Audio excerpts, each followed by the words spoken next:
Greetings, ladies and gentlemen of YouTube.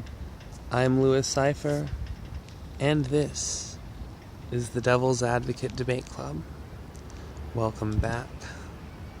While I don't know that I'll be doing every video, what I'd like, I think, for the eventual format of these non-debate solitary videos would be to find nature spots, if I can ever afford to just go travel to them.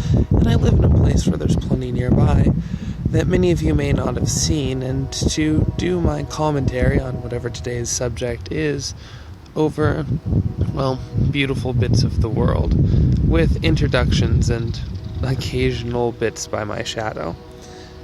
I've come to like both the nature shooting and the, well, shadow introductions, so I think I'll be mixing them from now on. Anyway, let me know what you think in the comments below.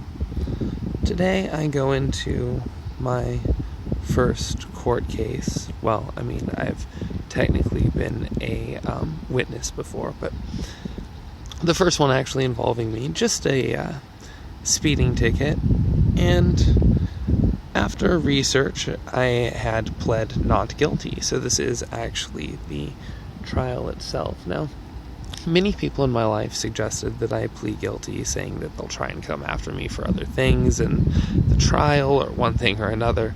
Not that I've done anything else, because to my recollection of the events, I'm maybe guilty of speeding, but not of what's on the ticket.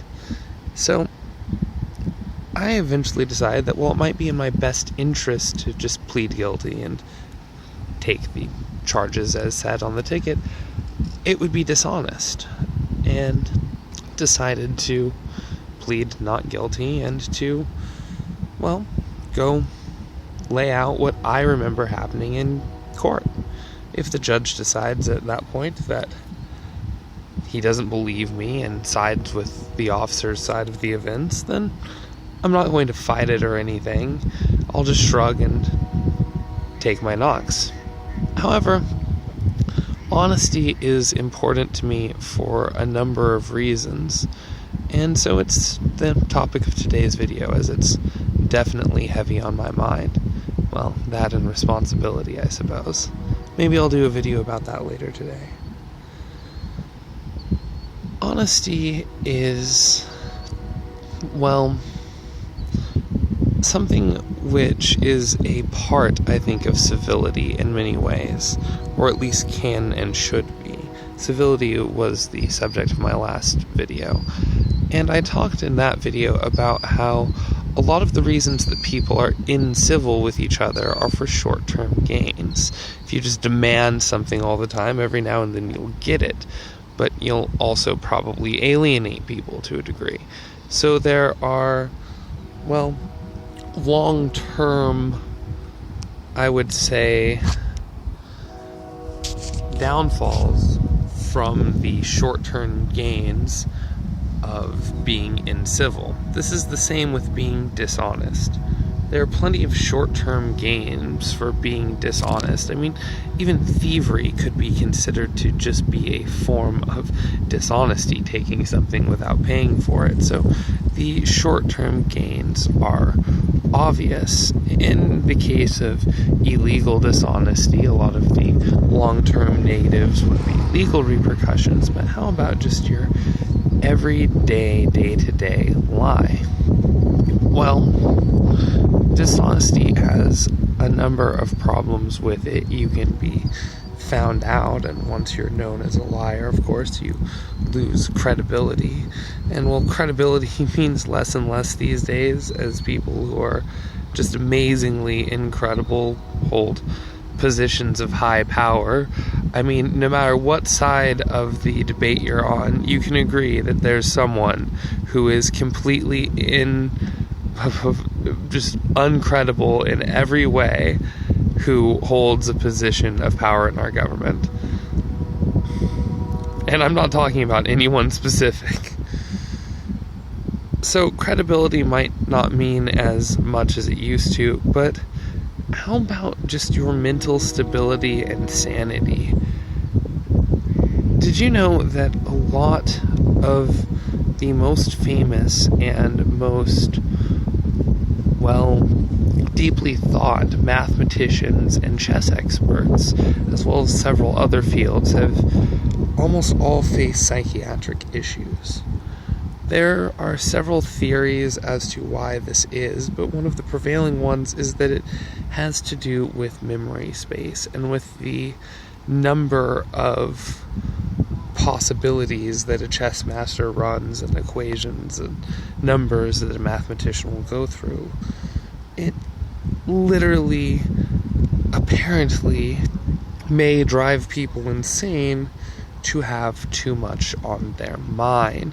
Now, there have also been studies, of course, done on stress and on the impacts of having to remember many different things. The more things you have to remember and have to keep track of, the more stressed out you tend to be.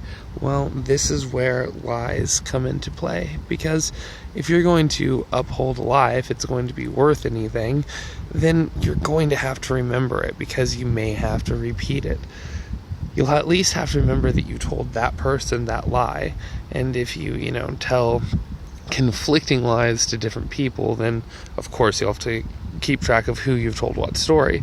It's much easier if you keep your lies consistent, even if you say lie to yourself, but even then you have to keep track of every lie that you've told over probably vast periods of time, maybe your entire life if you're a dishonest person. And I'm not saying that I've never lied, but I definitely aspire not to, because not only do I see it as a negative trait in others, it's also something that, along with the many other stresses that this world provides, could literally start driving me insane. This makes me think about some of the more, I would say, pathologically dishonest people that I've known in my life, and some of the almost, well, just extremely hard to explain psychological issues that some of them have faced. My mother is a prime example of this, and I really think that trying to keep track of all the lies you've told and who you've told to, what you've told to who, and it's all just too much. It's not worth it. Not only is it incivil, and I've talked about the importance of civility in my last video, but it has a psychological impact on you. So even if the long-term potential downfalls don't worry you, even if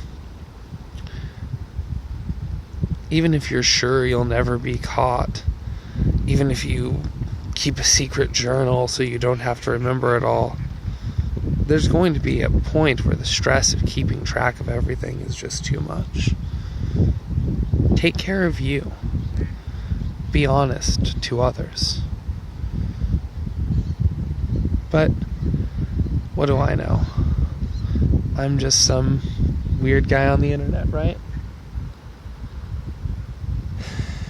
Anyway, as always, please leave a comment below. I'd love to start a discussion. Depending on how my court case goes today, you may be hearing less of me simply because, well, I don't think that they'll suspend my license. It's technically a possibility under certain circumstances, and if they do, that I won't be able to get away from the terrible reception around my house where I just really can't upload videos. They take days to upload a 5-minute video. I have to drive into better reception to get these to you guys. Anyway, so if I disappear for a while, I'm not dead. I just need to get my license back. And I'll do what I can to stay in touch. Like and subscribe, everyone. Share with a friend. But mostly, stay civil. Stay honest. be kind to one another, stop fighting in the streets, and enjoy life a bit. I'm your host, Cipher. Thanks for watching the Devil's Advocate Debate Club.